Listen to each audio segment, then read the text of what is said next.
Alléluia. Alléluia.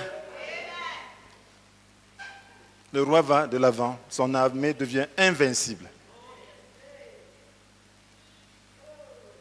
Amen. Nous marchons avec Dieu le Seigneur. Il avance, nous le suivons. Si nous le suivons, qui peut tenir dans le combat contre lui? Nous sommes son armée. Aucun ennemi ne tient dans ce combat. Et je crois que c'est un message assez puissant pour nous ce matin. Et je crois que ta foi est en train de monter. En cette année, le Seigneur veut réaliser. Et sa gloire se révèle dans l'univers. Ce matin, le Seigneur veut nous parler encore. Par la bouche de son serviteur. Je crois que c'est lui qui parle, pas moi. Parce que j'ai la foi qu'il est en moi. Je me laisse utiliser par lui. Qu'il utilise ma bouche, mes membres, mon cerveau, tout ce que je suis, pour communiquer son message, afin que nous puissions être perfectionnés pour accomplir cette mission, cette noble mission.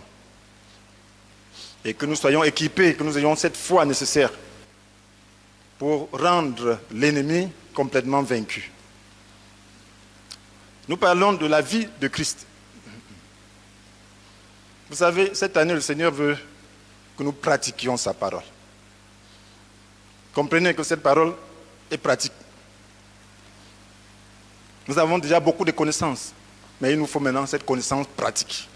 Cette connaissance qui porte du fruit, cette connaissance qui donne des résultats. C'est de ça qu'il est question cette année. Et dans cette première partie, nous parlons du secret de la transformation. Le Seigneur veut que nous comprenions que Christ est le modèle de perfection que nous devons suivre. Et nous devons savoir comment être transformés en son image par la foi. Donc c'est un message de foi, c'est un message pratique, c'est un message de foi. Vous savez, l'apprentissage est efficace quand la théorie est suivie d'exemples. En classe, je comprenais facilement quand il y avait, après avoir donné un cours de mathématiques, on dit exercice d'application. À travers cela, alors on comprenait mieux le cours. Lorsqu'il n'y a pas d'exemple, c'est difficile. La théorie devient un peu compliquée. Mais avec l'exemple, on perçoit facilement ce que la théorie voulait dire. Et Dieu, qui veut nous faire passer son message, a utilisé ce moyen efficace. Alors Dieu nous parle de son amour. Nous savons que Dieu est amour. Tout le monde sait que Dieu est amour. C'est souvent en théorie. Mais qu'est-ce que Dieu a fait pour démontrer cet amour? Quel est l'exemple qu'il nous a donné? Si tu ne comprenais que ça ce matin, ce serait suffisant.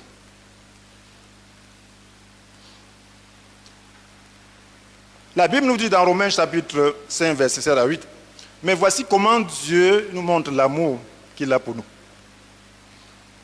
Alors que nous étions encore des pécheurs, le Christ est mort pour nous. Voici comment Dieu nous montre l'amour qu'il a pour nous. Méditons un peu cela. Voici comment Dieu nous montre l'amour qu'il a pour nous. Il a parlé de son amour. Il a parlé de Dieu amour, je suis amour. Mais comment le montre-t-il? Il donne un exemple.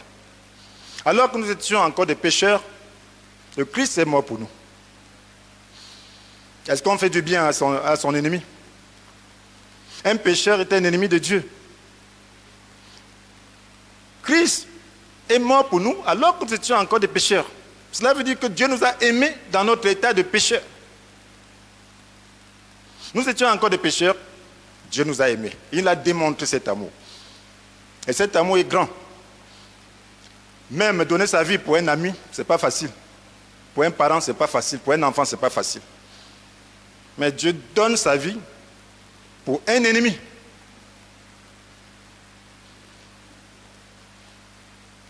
Dieu a aimé les pécheurs que nous étions. En envoyant Jésus prendre la forme humaine, s'enfermer dans une chair comme la nôtre, souffrir des sentiments comme les nôtres. Il sentait. S'est dépouillé lui-même, alors que dès l'origine il était de condition divine. S'est dépouillé lui-même. Il a pris la condition de serviteur. S'est rendu semblable aux hommes en tout point. Et tout en lui montrer bien qu'il était un homme. S'est rendu obéissant jusqu'à subir la mort. Oui, la mort sur la croix. Donc voilà ce que Christ a fait. Cela veut dire que si nous voulons le suivre, cela veut dire que l'amour de Dieu, pour le manifester, il faut avoir en face quelqu'un qui n'est pas aimable. Pour pouvoir comprendre l'amour de Dieu, il faut avoir quelqu'un qui n'est pas aimable et donner sa vie pour cette personne. Comment donnons-nous notre vie? Notre vie, c'est nos sentiments, nous acceptons la souffrance, nous mourons à nous-mêmes. Donner notre vie, c'est mourir à nous-mêmes. Alors, l'amour de Dieu, c'est mourir à soi-même face à quelqu'un que nous considérons comme un ennemi. Il est facile de faire du bien à celui qu'on aime. Mais s'il est facile de faire du bien à celui qui nous veut du mal et qui veut même notre vie, qui veut notre tête. Soyons honnêtes. Voilà la conception de l'amour de Dieu. Voilà l'exemple qu'il a donné. Et si nous voulons manifester cet amour, nous devons donc faire comme lui. Alors nous voyons donc que c'est une qualité de vie qui n'est pas humaine. Il nous faut des capacités surnaturelles. Il nous faut une capacité surnaturelle. Il faut la vie même de Christ. Il faut la capacité qui vient de Dieu. Sans cette capacité, ce n'est pas possible. Alors nous ne devons pas rabaisser la norme de Dieu. Dieu nous a démontré son amour pour que cela soit une norme, pour que même celui-là qui n'a pas fréquenté, même celui-là qui ne comprend pas français, voit cet amour et imite. Si tu imites cet amour, tu as accompli la loi. Si tu peux pratiquer cet amour, tu es parfait. Tu ne jugeras pas ton prochain. Devant une difficulté face à ton prochain, de la part de ton prochain, tu ne le jugeras pas, tu ne le condamneras pas. Tu mourras en toi-même par rapport à ce ressentiment, à condamner, à critiquer. Vous voyez, Christ nous montre son amour en prenant la condition humaine. Et la Bible nous dit d'imiter le Christ. Qu'est-ce que la Bible nous dit? De considérer les autres comme plus importants que nous-mêmes. C'est ce que Christ a fait. De regarder non à nos propres qualités, mais à celles des autres. Là, c'est Philippiens 2, à partir du verset 3. Mais qu'est-ce que nous faisons? Nous regardons à nos qualités. Et lorsque nous regardons à nos qualités, nous méprisons l'autre. C'est ça, non? Et si tu méprises l'autre, ce n'est plus l'amour. Tu dois mourir, que l'autre te dépasse. Tu dois mourir de voir des qualités supérieures en l'autre. Mourir à toi-même et comprendre que l'autre te dépasse en cela. Toutes les jalousies viennent de tout ça. Parce qu'on ne manifeste pas l'amour de Christ. On est allé chercher trop loin. Pendant qu'on attend Dieu, Dieu nous attend. Quelqu'un dit, j'attends Dieu. Dieu t'attend. Que tu manifestes le genre d'amour qu'il a manifesté, que tu suives son exemple. Est-ce que tu l'as déjà fait? Je me souviens d'un frère, il vient de commencer le ministère, il avait pris sa retraite anticipée pour se donner à fond dans l'œuvre de Dieu. C'était un frère très zélé, mais aussi un peu têtu. Quand il pensait que Dieu lui a donné, même si ça fait comment, même si on lui dit quoi, même si ça contredit n'importe quoi, il fonce. Alors je viens, je le trouve. Un frère très, très, très gentil. Un frère qui aimait vraiment le Seigneur. Il me dit, frère Étienne, je ne comprends pas Dieu. J'ai pris ma retraite anticipée, j'ai acheté le traité, j'ai fait, j'ai dit que je me lance dans le service. Il dit, maintenant je suis libre, je vais évangéliser jour et nuit. Me voilà qui va évangéliser, une voiture me botte le pied cassé. J'ai dit à Dieu, qu'est-ce qu'il y a donc? Il dit, ce que Dieu lui a répondu, c'est que Dieu lui a dit, c'est moi qui t'attends. Tu penses que c'est moi qui ne veux pas faire, mais c'est toi que j'attends. Je t'attends. Pourquoi? Parce qu'il y avait des problèmes familiaux. Tu m'as dit avoir des problèmes avec ta femme, tu n'arranges pas, tu dis tu vas évangéliser. Problème avec tes enfants, tu n'as dit, tu n'éduques pas, tu dis vas-y. Tu veux évangéliser quoi? Dieu t'attend. Nous ne manifestons pas l'amour de Christ, nous disons que Dieu se manifeste. Pourquoi on fasse quoi? Pourquoi on fasse la sorcellerie? Pour que l'autorité que Dieu nous donne là, qu'on détruise les gens avec. Pour qu'on devienne orgueilleux. Pour qu'on dise que les autres sont tout petits. Dieu t'attend. Il m'attend. Alors c'est quand nous sommes disposés à nous aligner devant celui que nous pensons être petit. Tout le monde veut régner, tout le monde veut être chef. Et Dieu va se manifester là. Ça le coup, ce sera comme ce qui se passe là-bas au nord-ouest, au sud-ouest, dans l'église. Quand tu ne peux pas pardonner à quelqu'un qui a fait une faute, comment tu veux que Dieu se manifeste avec toi?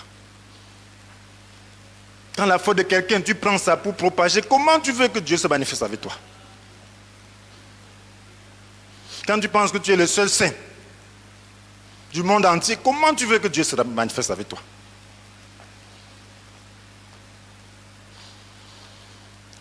Alors, Dieu nous attend. Et je rends grâce à Dieu parce que nous allons être à sa disposition.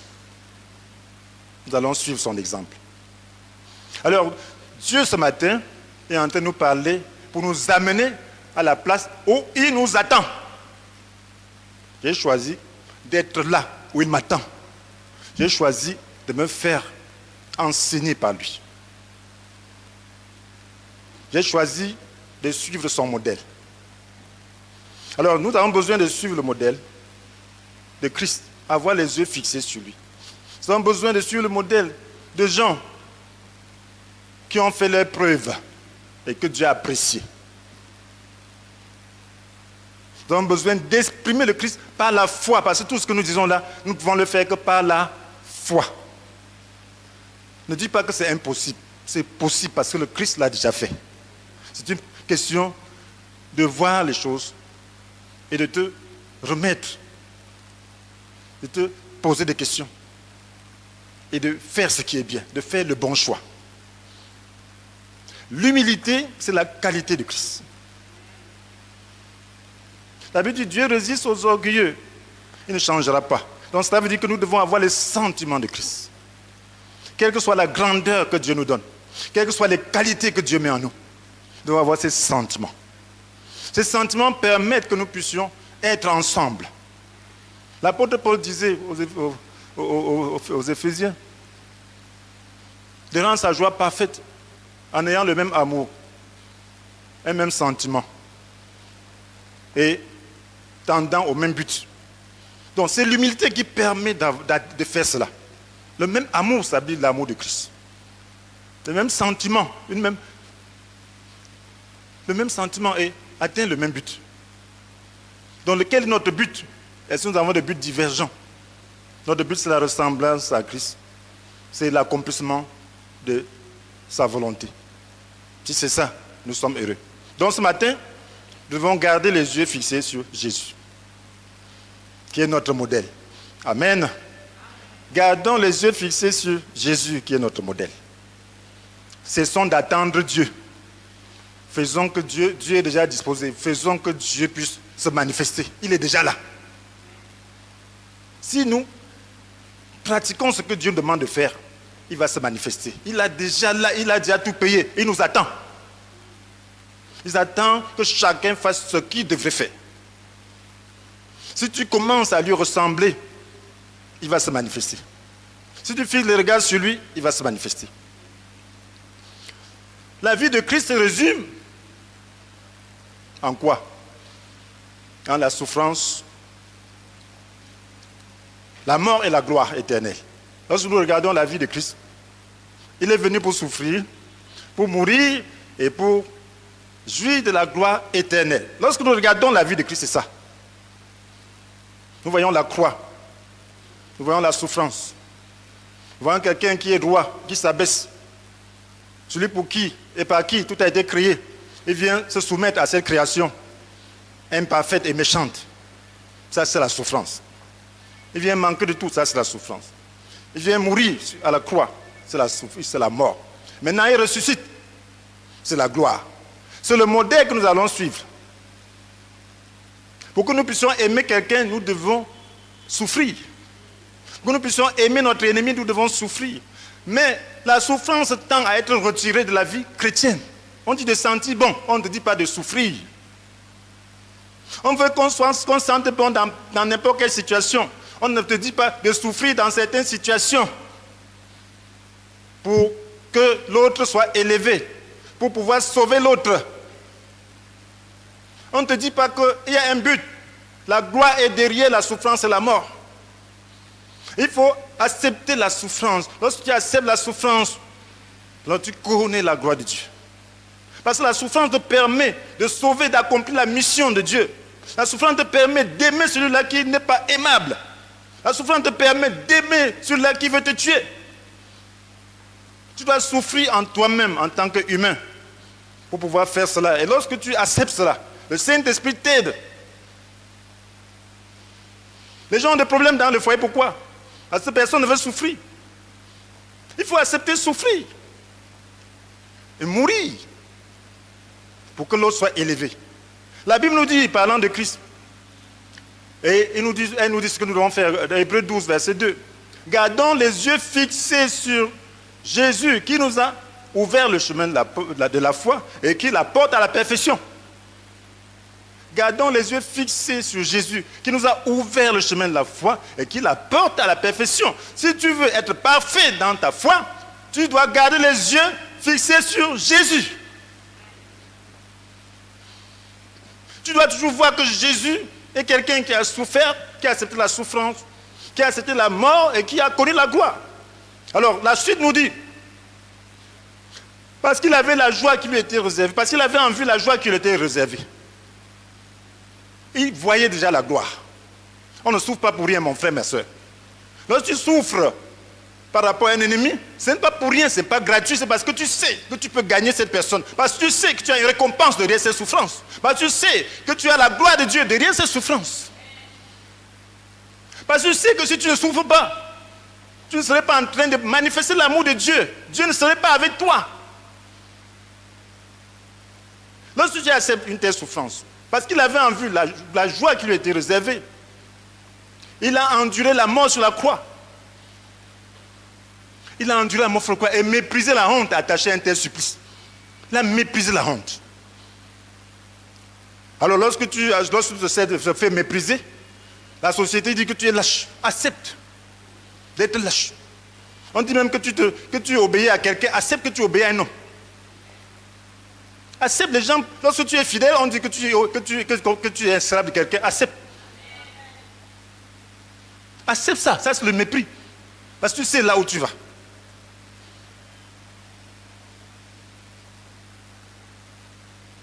Il a enduré la mort sur la croix et méprisé la honte attachée à un tel supplice. Alors qu'est-ce qu'il a fait? Quel est le résultat? Désormais, il siège à la droite du trône de Dieu. La suite c'est quoi? Désormais, il siège à la droite du trône de Dieu. Mon frère, pour siéger à la droite du trône de Dieu, il faut passer par ce chemin. Ça doit être une vie. Notre vie, c'est une vie de souffrance, de mort et de gloire. Nous devons connaître la souffrance. Tous les jours, nous devons connaître la souffrance, la mort et la gloire. La gloire du Seigneur en nous. Mais parce que nous sommes encore dans cette chair, nous devons accepter cela. Jésus, tant qu'il était dans cette chair, il souffrait. Quelquefois, il avait la gloire. Donc la souffrance permettait que Dieu soit avec lui. Et la mort a permis qu'il puisse entrer dans la gloire éternelle. Et nous devons suivre le même chemin. Maintenant, lorsque nous vivons, nous devons toujours nous poser des questions, des bonnes questions. Lorsque nous sommes dans une situation, pose-toi la question de savoir, si Jésus était à ma place, que ferait-il? Ça, c'est fixer les yeux sur Jésus. Il faut que dans toute ta vie, tu fixes tes yeux sur Jésus. Si quelqu'un t'insulte, tu dis, qu'est-ce que Jésus ferait à ma place? Jésus, tu vois Jésus en train d'insulter quelqu'un? Quelqu'un te calomnie. Dis-toi, si c'est Jésus qui était calomnié, qu'il allait faire comment? Il allait commencer à me parler de cette personne, à me dire de cette personne. Non. Il allait pardonner. Il ne sait pas ce qu'il fait. Comme nous l'avons vu le dimanche passé. Nous allons voir que c'est le diable qui est en train de parler par lui. Il allait s'attaquer plutôt au diable et non à la personne. Alors, tu dois faire de Jésus ton conseiller, ton confident, ton ami. Dans chaque situation, tu dois savoir que Jésus est là. Tu dois faire de Jésus ton confident, ton ami, ton conseiller. Et c'est pour ça qu'il a pris la nature humaine. Parce que quand on dit Dieu, oh, Dieu, on a peur. Mais Jésus, tu peux être son ami. Il peut être ton confident, ton conseiller. Parce qu'il a pris une condition humaine comme toi et moi. Voilà pourquoi la foi en Jésus est très puissante. La foi en Jésus est très puissante. Et lorsque tu es dans une telle situation, pose-toi la question. Qu'est-ce que Jésus ferait? Alors demande-lui conseil. Sa parole. Il est la parole de Dieu. Sa parole que tu lis là, c'est pour avoir les conseils dans des situations, différentes situations que tu connaîtras. Le Saint-Esprit va t'enseigner, va te dire non, ce n'est pas comme ça que Jésus ferait. Voilà ce que Jésus dit. Parce que Jésus est la parole de Dieu. Donc ne pensons pas à la parole de Dieu, c'est pour emmagasiner simplement dans la tête. C'est pour qu'elle puisse nous enseigner devant les situations, des situations réelles. C'est pour qu'elle puisse être pratiquée. Pour que dans une situation quelconque, nous puissions savoir ce qu'il faut faire. Alors si nous faisons de Jésus notre ami, nous serons transformés en son image. Si nos yeux sont fixés sur lui, nous serons transformés en son image. Parce que la Bible nous dit dans 2 Corinthiens chapitre 3 verset 18, nous dont les yeux sont découverts, nous contemplons comme dans un miroir la gloire du Seigneur. Nous sommes transformés en son image, dans une gloire dont l'éclat ne cesse de grandir. Donc lorsque nous fixons le regard du Seigneur, nous sommes transformés en son image, nous regardons ce que lui fait, nous faisons cela par la foi, par obéissance. Alors nous sommes transformés en son image, dans une gloire. C'est cette transformation qui fait la gloire. La transformation fait que Dieu soit présent, que la gloire de Dieu soit dans nos vies. Et nous serons en mesure d'aider les gens dans toutes les situations. Parce que souvent le problème de l'aide, c'est quoi? C'est que la pensée charnelle est partiale. Mais toi qui es dans l'amour, alors tu peux bien conseiller les gens. Si tu as l'esprit de Dieu, si tu as la pensée de Christ, tu peux aider les gens dans toutes les situations. Parce que toutes les situations difficiles sont organisées par le diable. C'est parce qu'il n'y a pas d'amour. Mais toi qui as l'amour, tu dois maintenant amener l'amour dans toutes les situations que tu trouves. Et tu seras la solution. Nous devons imiter les hommes fidèles à Dieu. La Bible nous dit dans Hébreux 6, verset 12, « Ainsi vous ne vous relâcherez pas, mais vous imiterez ceux qui, par leur foi et leur attente patiente, reçoivent l'héritage promis. » Vous devez imiter ceux qui, par leur foi et leur attente patiente, reçoivent l'héritage promis. Oui, recevoir l'héritage promis n'est pas facile. Ça n'a jamais été facile, mon frère, ma soeur. Pour personne. Et c'est pour cela qu'il y a l'histoire. Il y a des hommes fidèles qui ont attendu par leur foi et leur attente patiente. On doit attendre avec patience. On peut attendre avec impatience. En grondant Dieu. Comme ce frère qui dit que j'attends Dieu. Dieu dit c'est toi que j'attends. Quand il dit j'attends Dieu, il est content. Il n'est pas content. C'est Dieu nous attend. Alors il faut prendre le modèle parce que le découragement est aussi une arme efficace pour le diable. Quelquefois, lorsque tu es sur la ligne d'arrivée, le diable te dit que vraiment, c'est très grave. Tu as perdu tout ton temps. Et s'il peut t'avoir comme ça, là, tu ne vas pas réussir. Regardez la vie de Job. Regardez la vie d'Abraham. Comment il a attendu 25 ans. Difficile. Regardez le peuple d'Israël. Comment ils ont fait 40 ans dans le désert. Vous pensez que c'était une position facile pour Moïse? Moïse qui est venu leur dire que vous étiez les esclaves, allons à la terre promise. Tout le monde est content, il fait des miracles, mais quand on sort, on fait 40 ans. On n'arrive pas. C'était facile pour lui. C'était pour ne pas être à sa place. Quelquefois, il pleurait devant Dieu. Que ce peuple va me lapider. Qu'est-ce que je dois faire? Les gens disent, tu penses, Moïse, tu penses que les gens sont aveugles? Tu penses que ça, c'est la terre promise? Ça, c'est là où coule le lait et le miel? Tu penses qu'on peut s'aimer ici, là? Tu veux nous parler de quoi? Tu veux nous parler des yeux? Ceux qui regardent les faits, ils ne regardent pas la vision. Ceux qui n'entrent pas dans la pensée de Dieu auront toujours ce problème. Conduire le peuple de Dieu, il faut demander la patience. Il faut des gens qui s'attachent au but. Des gens qui comprennent Dieu, qui voient Dieu agir. Dieu était toujours parmi eux pour agir. Mais c'est cela qui a même retardé leur entrée. Ils ne savent pas que ce sont ces murmures-là, ce manque de détermination, manque de foi, d'engagement-là, qui les empêche d'entrer. Ils s'en prennent plutôt à Moïse. C'est ça l'exemple. Ça, c'est pour nous. C'est le même principe si c'est vraiment l'œuvre de Dieu. C'est le même principe même dans ta propre vie. Ne dis pas Dieu, tu m'as fait des promesses, tu ne l'as pas réalisé. Est-ce que tu es là où Dieu t'attend? Est-ce que tu veux patienter? Est-ce que tu vas mourir à toi-même? Il faut mourir à soi-même. Il y a des gens qui font la différence, comme les Josué et les Caleb. Ils étaient dans les mêmes conditions. Mais pourquoi ils n'étaient pas aussi dans l'impatience? Parce qu'ils ont appris à mourir à eux-mêmes. Tu dois mourir à toi-même même dans ta vie. Parce qu'il y a beaucoup de choses qui vont te rendre impatient. Que Seigneur, où sont les promesses là que tu m'as données? Tu as dit que lorsqu'on croit, on sera bien. Regarde, les autres sont bien, moi je ne suis pas bien. Tu es impatient. Sois patient. Meurs à cette impatience. Parce que si Dieu te donne dans cette impatience, c'est pour te détruire. C'est pour satisfaire ta chair, cette impatience. Il faut que cette chair-là meure.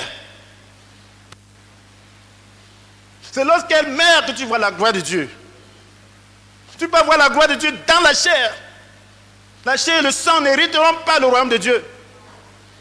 Donc les promesses de Dieu ne se voient pas dans la chair et le sang. C'est lorsque tu es déjà mort finalement que tu vois. Lorsque tu n'espères même plus, tu dis, oh, la gloire de Dieu. Et là tu restes humble. Parce que tu n'as rien fait. C'est la gloire de Dieu. Ne regarde pas à gauche et à droite. Regarde à Dieu qui t'a appelé. Crois en lui. Et le but, comprends quel est ton but. Le but n'est pas de te comparer à un autre. Mon but c'est de voir la gloire de Dieu. Parce que Dieu, Jésus avait en vue la joie qui lui était promise. Même quand Pierre même lui a dit qu'il ne va pas à la croix, il a dit, arrière de moi Satan. Parce que Pierre disait, toi tu vas aller mourir comme ça? Non, ne te laisse pas, tu ne fais pas ça. Mais Jésus voit la gloire. Il y a des situations où le diable nous dit, les gens nous disent, mais toi tu es comme ça là, cherche d'autres solutions. Vois la gloire. Vois la gloire qui est devant toi. Et rejette la solution du diable. Rejette la solution de l'impatience. Tu dis, j'ai déjà trop attendu, je veux marier n'importe qui. Ne fais pas ça. Fais pas ça. Ensemble là, ta femme, peut-être ton mari est déjà là. Ou peut-être ta femme est déjà là. Ne fais pas ça. Sois encore patient. Sois patient. Dis que j'ai déjà servi ce Dieu, je veux le quitter, ça ne vaut pas la peine. Ne fais pas ça. Ne fais pas ça. J'ai vu quelqu'un l'autre jour, un serviteur, il m'a dit, il avait servi, il a été découragé. Et qu'est-ce qui s'est passé? Il a abandonné, il est allé s'asseoir chez lui. Il a abandonné l'œuvre de Dieu. La conséquence c'est quoi? c'est la maladie, la misère, la destruction. Voilà ce que le diable fait. Que c'est trop dur. Les gens ne sont incrédules. Les serviteurs, les gens ne se sont pas bien. Abandonnent. Et quand tu vas t'abandonner, tu seras entre les mains de l'ennemi. N'abandonne pas. Continue. Et courage. Regarde ceux qui ont fait, qui ont persévéré. Vous pensez à un moment donné, ce n'était pas très dur. Vous pensez que c'était facile pour Moïse? C'était très dur. Le peuple voulait le lapider. Et chaque leader spirituel, c'est comme ça. Parce que souvent, les gens ne voient pas. Si tu n'entres pas complètement dans l'esprit et dans la vision, tu ne feras pas. Parce que c'est difficile. Ce n'est pas la foi. Ce qu'on voit n'est pas ça. On voyait le sable, on voyait le désert. Mais Dieu avait promis Canaan. Combien de personnes pouvaient voir? Il fallait voir par la foi. C'était dur. On fait 3 jours sans boire de l'eau. Quelquefois, c'est dur. Mais il faut persévérer. Il faut refuser de murmurer. Il faut refuser de donner des coups à Dieu. Il faut refuser de maudire Dieu. Il faut refuser, il faut t'attacher et avancer. Et tu vas voir la gloire de Dieu. Dieu a fait de nous la lumière du monde. Nous devons être l'exemple. Avant de demander à un autre de faire, sois toi-même l'exemple. Jésus est la lumière du monde. Et il fait de nous aussi la lumière. Il nous dit, vous êtes la lumière du monde. Matthieu 5, verset 14. Vous êtes la lumière. Toi, tu es la lumière. Mais pourquoi tu veux que ce soit la lumière d'un autre qui est claire? Est-ce que la tienne est claire? Est-ce que tu es un modèle pour un autre? Est-ce que tu es un exemple que les gens vont suivre? Est-ce qu'après toi, tu vas entrer dans l'histoire par rapport à ta foi, à ton attachement? Est-ce que ta vie va parler? Que voilà quelqu'un qui a persévéré. Voilà le modèle de foi. Est-ce que tu es cette lumière? C'est ton histoire que tu dois écrire. C'est pour toujours. Les saints sont là, au ciel. Ils regardent, ils nous acclament. C'est des réalités. J'avais eu un songe en 92, je crois. On m'attendait. Il y avait comme un stade. Les saints étaient nombreux. Ils acclamaient, Étienne, viens. Comme un stade plein. Les saints sont là. Ils nous encouragent. Ils veulent voir. Tu es comme un acteur. Tu es comme un grand footballeur. Ils veulent que tu puisses marquer le but. Que tu fasses bien ton geste. Que tu joues bien. Que tu défends ta position. C'est ce que le Seigneur veut. Et pendant ce temps, tu te décourages. Pendant ce temps, tu dis, ça ne vaut pas la peine. C'est une déception, pas seulement pour toi, mais pour le monde, et pour ses saints, et pour ses anges, et pour Dieu lui-même. Décide-toi de ne plus décevoir Dieu. Décide-toi de ne pas donner un mauvais spectacle aux anges. Décide-toi de ne pas faire baisser les yeux à ces saints-là qui voient ce qui se passe. Décide-toi d'être un héros devant eux, pas devant les hommes. Devant eux. Voilà la foi que Dieu attend pour réveiller cette nation. Ce n'est pas le blabla que vous pensez là. La foi, c'est être comme Christ. L'apôtre Paul dit, ce que vous avez appris et reçu de moi, est ce que vous m'avez entendu dire et vu faire. Mettez-le en pratique. Et le Dieu qui donne la paix sera avec vous. Il pouvait dire ça. Il vous dit clairement que lui, il a mis ce qu'il a dit en pratique. Ça peut être un modèle. Il était la lumière. Ce que vous avez appris et reçu de moi. Ce que vous m'avez entendu dire et vu faire. Mettez-le en pratique. Est-ce que tu peux dire ça? C'est ce que Dieu attend de toi. Maintenant, apprends à regarder à toi par rapport à Christ. Ne regarde pas un autre, regarde un autre avec miséricorde. Et avec amour. Si tu vis comme ça, tu seras heureux. Nous allons gagner cette nation en un clin d'œil.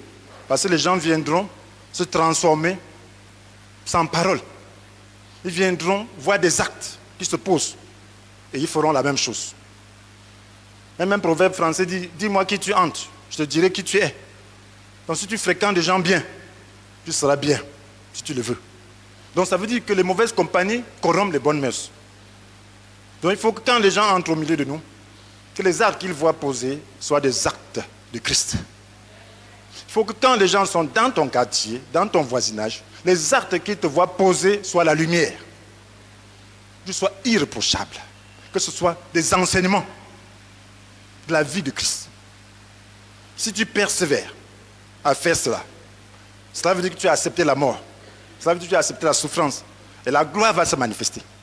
Voilà le défi. Le défi, ce n'est pas avoir la tête reciter simplement des versets bibliques. C'est mettre ces versets bibliques-là en application. Mais il faut les avoir. Mais il faut que maintenant ce soit pratique. Nous devons manifester la vie de Christ par la foi. Quand Jésus dit, si vous saluez seulement, si vous aimez seulement ceux qui vous aiment, prétendrez-vous à recevoir une récompense pour cela? Même les collecteurs d'impôts ne le font-ils pas? Donc, la récompense vient dans ces souffrances. La récompense vient dans ces souffrances à faire le bien. Il y a certaines choses, c'est même difficile, c'est même souvent la volonté de Dieu qui est difficile à accomplir parce que c'est désintéressé. C'est là que la souffrance se manifeste. Vous pensez que quand on fait l'œuvre de Dieu, c'est tout facile? Ah, quand tu dis pose cet acte, c'est pas facile. Et au moment où tu as de l'argent, Dieu prend la moitié, il fait son œuvre avec. C'est facile? Oui, c'est pas facile. Tu vas faire quoi? Mais quand tu poses, il se glorifie et il multiplie. Alléluia. Parce que c'est un acte de foi. Vous pensez que quand on dit répondre à la paix, c'est facile? Si je vous dis que ça a été facile, je ne peux pas dire que c'est que je vous mens. Ça a été un combat dur pour mourir, pour accepter la souffrance, mourir. Mais quand tu acceptes, la gloire commence à se manifester dans ton cœur et autour de toi. C'est de ça qu'il est question. Donc c'est un principe vital. Donc nous devons exprimer le Christ donc par la foi. La Bible nous dit dans Éphésiens 3, verset 17. Retenez ce passage. Et c'est là que vous allez comprendre le principe. Que le Christ habite dans votre cœur par la foi. Que le Christ habite dans votre cœur par la foi. On a dit par la vue? Par la foi. Très important. Qu'est-ce que cela veut dire? Si le Christ habite dans ton cœur, quel sera le résultat? Quel sera le résultat si le Christ habite dans ton cœur? Ces œuvres vont se manifester parce que le cœur est le centre de la vie. Dans ce contexte biblique, le cœur c'est le centre de la vie.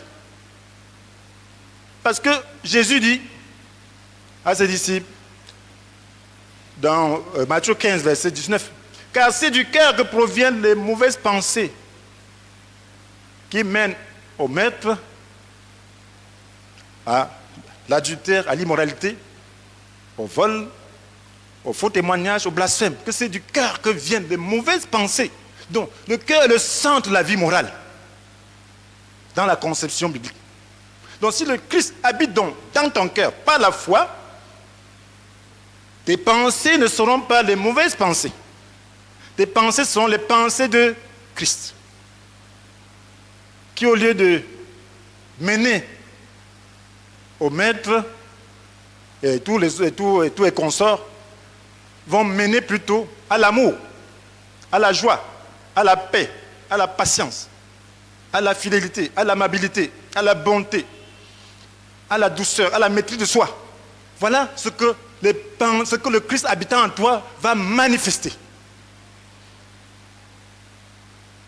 Donc il doit habiter dans ton cœur par la foi. Vous ne pouvez pas maîtriser vos pensées si le Christ n'habite pas d'abord dans votre cœur pour déraciner le mal.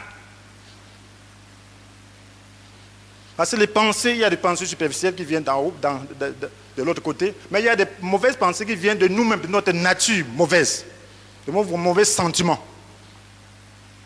Si ce n'est pas maîtrisé en ce moment-là, vous perdez votre temps.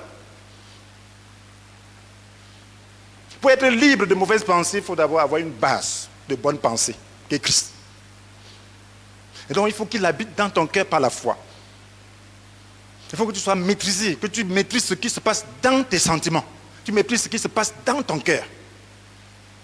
Pour ne laisser que la pensée de Christ se manifester en acte de bonté, d'amour. Donc ça va se faire par la foi. Et pour cela, il dit enraciné et solidement fondé dans l'amour.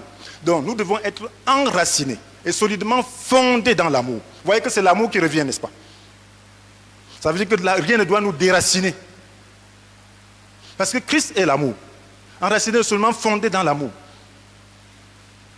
Vous serez à même de comprendre avec tous ceux qui appartiennent à Dieu combien l'amour du Christ est large, long, élevé, profond. Oui, vous serez à même de connaître cet amour qui ne suit pas tout ce qu'on peut en connaître. Et vous serez ainsi rempli de toute la plénitude de Dieu. Vous serez rempli. La plénitude de Dieu ne vient que par la foi en Christ et par la manifestation de l'amour. C'est là que Dieu se manifeste glorieusement. Donc maintenant, c'est la foi. Alors Christ, c'est qui? Christ est l'auteur de la création. Donc s'il habite en toi, ça veut dire que l'auteur de la création est en toi. Éphésiens 1, 23 nous dit qu'en lui habite la plénitude du Dieu qui remplit tout en tous. Donc si Christ, en qui habite la plénitude de Dieu qui remplit tout en tous, est en toi, tu auras une attitude différente. On ne dit pas la foi. Donc si Christ est en toi, tu dois manifester sa vie. Donc tu dois le faire par la foi. Et c'est pour cela que l'apôtre Jean nous dit, dans 1 Jean 1, verset 4, que celui qui est en vous est plus puissant que celui qui inspire ce monde. Celui qui est en vous est plus puissant. Celui-là, c'est qui? C'est le Christ. Il est plus puissant que celui qui inspire. Donc, Christ doit habiter dans ton cœur par la foi. Ne dis pas que je ne peux pas faire ce que Dieu me demande de faire. Tu dois croire que lui qui habite en toi, dans ton cœur, doit changer maintenant les intentions de ton cœur, doit changer tes pensées, doit changer tes sentiments et manifester sa vie. Manifester sa vie. Et tout le temps, tu dois croire cela. Donc dans tout ce que tu fais, tu dois inviter Jésus. Tu dois dire qu'est-ce que Jésus peut faire. Tu ne dois pas utiliser tes membres parce que ça devient les membres de Jésus. Tu ne dois pas utiliser tes membres comme des armes à la disposition du mal. Non, tu dois mettre tes membres à la disposition de Jésus qui est en toi. Il est en toi, il a besoin de tes membres pour s'exprimer. Il a besoin de tes pensées pour s'exprimer. Il a besoin de tes émotions pour s'exprimer. Tu dois accepter que ce soit ces émotions qui agissent. Faire mourir ce qui est ancien par la foi, en te disposant à la croix. Ce n'est que dans ta position de foi que nous pouvons voir la gloire de Dieu, que nous verrons les œuvres de Jésus. Parce qu'il sera en nous. Pas seulement pour faire des miracles, mais pour nous faire mourir nous-mêmes et manifester sa nature et faire aussi des miracles. Faire des prodiges les véritables. Manifester sa puissance. Sauver l'humanité. Voilà, mes frères et sœurs, ce que le Seigneur veut faire avec nous. Pour qu'il vive en nous, il faut que nous puissions accepter de mourir. Qu'on accepte la croix. C'est pour cela que l'apôtre Paul dit, dans Galates 2, versets 19 et 20, j'ai été crucifié avec le Christ. Ce n'est plus moi qui vis, c'est le Christ qui vit en moi. Ma vie présente, en tant qu'homme, je la vis maintenant dans la foi au Fils de Dieu, qui par amour pour moi, s'est livré à la mort à ma place. Ma vie présente, en tant qu'homme, je la vis maintenant dans la foi au Fils de Dieu, qui par amour pour moi s'est livré à la mort à ma place. Donc, c'est une vie de foi. Toi-même, tu meurs. L'ancienne vie meurt. Tu la crucifies. Et celle de Dieu s'exprime. Celle de Christ s'exprime. C'est de ça qu'il est question. La crucifixion, c'est toi. Dans une position, tu dois accepter souffrir. Quelquefois, ça fait très mal. Invoque Jésus, que Seigneur, la croix l'a fait mal. Il va t'aider par ton Esprit Saint. Et sa nature va s'exprimer, sa vie va s'exprimer. Et prie par rapport à ça. Cherche à être rempli de l'Esprit par rapport à ça. Et nous allons voir la gloire de Dieu. Donc je m'arrête ici. Je crois que le message a été bien compris. Dieu nous a enseigné par l'exemple, en donnant son amour, en donnant son Fils, comme expression de son amour. Cet amour consiste à mourir pour l'ennemi. Faire du bien à quelqu'un qui t'aime, c'est un plaisir. Mais faire du bien à un ennemi, ce n'est pas un plaisir. C'est ça l'amour. Apprendre à faire ça. Pardonner un bien-aimé, c'est un plaisir. Pardonner un ennemi, ce n'est pas un plaisir. C'est ça l'amour. C'est ça l'amour. Et c'est ce que nous devons pratiquer. Ce que l'Église doit pratiquer. Si le monde vit l'amour, Dieu va se manifester. Soyons des exemples. Suivons l'exemple de Jésus. Et à chaque moment, demandons à Jésus, quel est ton conseil pour moi?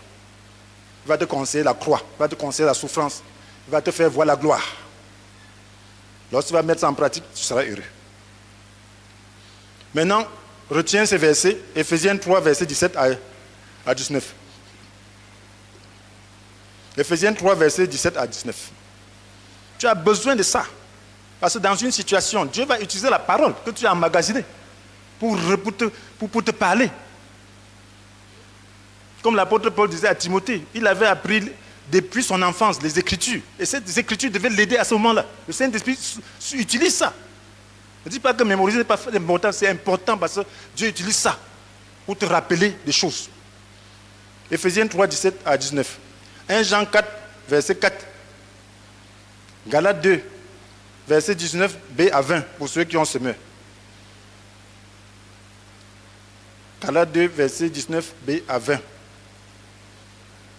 Chers frères et sœurs,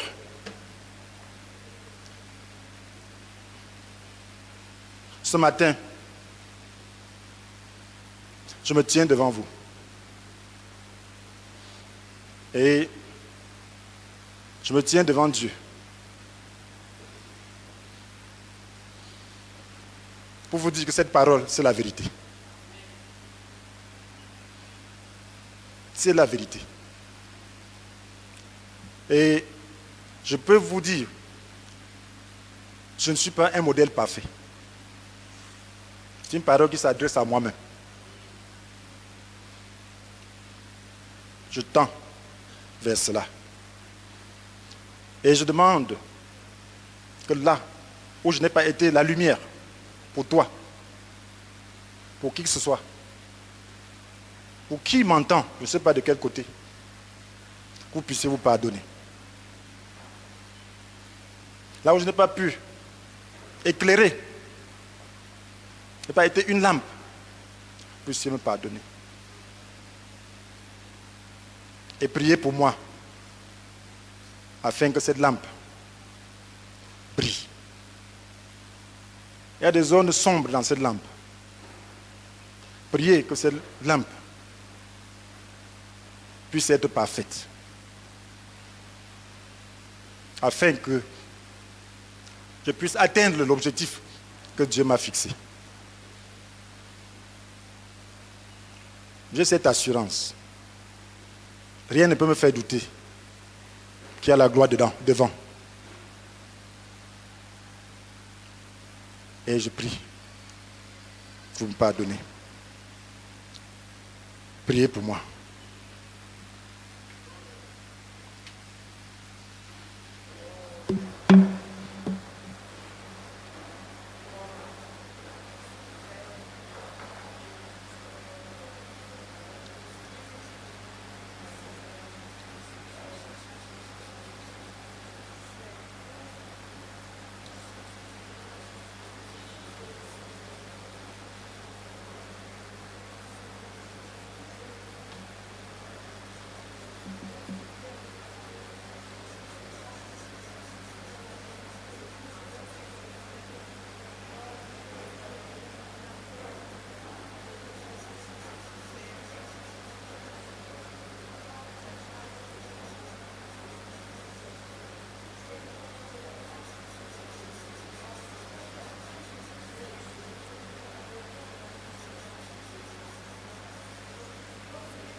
Alléluia.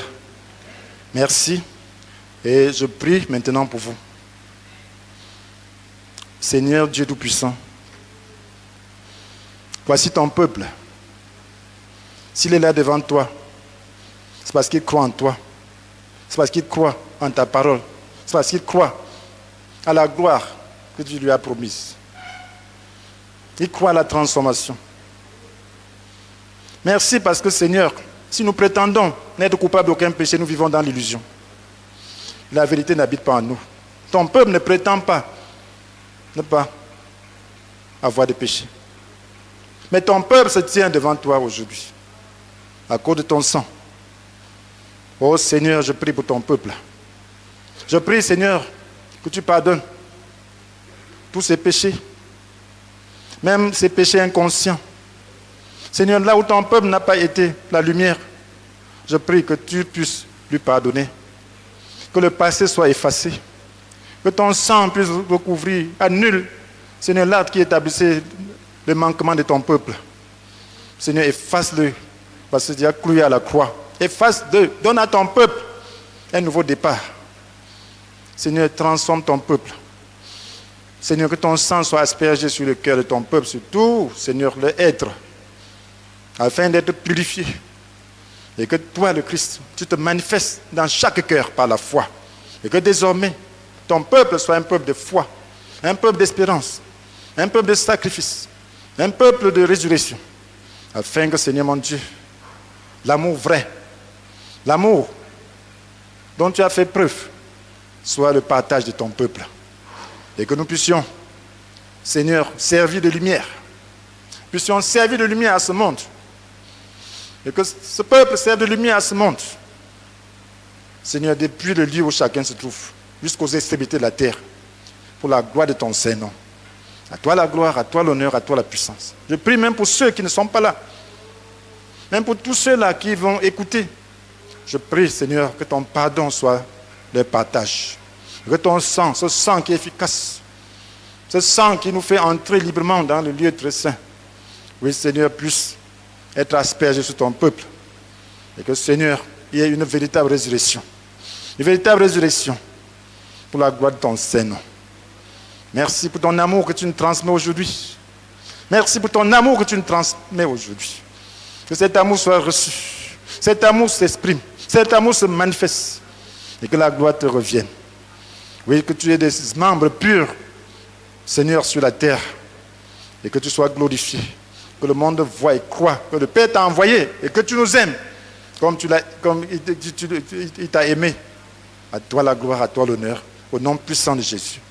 Amen.